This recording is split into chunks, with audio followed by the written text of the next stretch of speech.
আচ্ছা, মাকে পুজো দেওয়া নিয়ে আপনার কিসে দোটানা বলুন তো? কেন দোটানা থাকবে না বলুন তো? হ্যাঁ,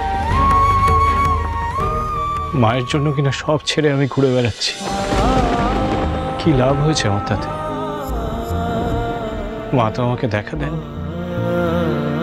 এখন পুজো করলেই বা কি এমন আলাদা হবে? কি হবে তা আমি জানি না, কিন্তু অভিমান পুষে রেখে কোনো লাভ নেই।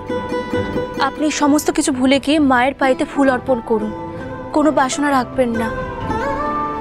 আমার মন ভেঙে গেছে সোহরাওয়ার। এই মুহূর্তে পুজোর থেকেও যেটা বেশি দরকার সেটা হলো আমার নিজের মায়ের পাশে গিয়ে দাঁড়ানো। হ্যাঁ, মানে আপনি পুজো দিয়ে মায়ের সেই প্রসাদী ফুল নিয়ে যাবেন? না, যতদিন না মা কালী আমাকে দর্শন দিচ্ছেন ততদিন আমি মায়ের পুজো করব না। রামপ্রসাদ সোম থেকে রবি প্রতিদিন বিকেল 5:30টায় স্টার জলসায় ও ডিজনি প্লাস হটস্টারে।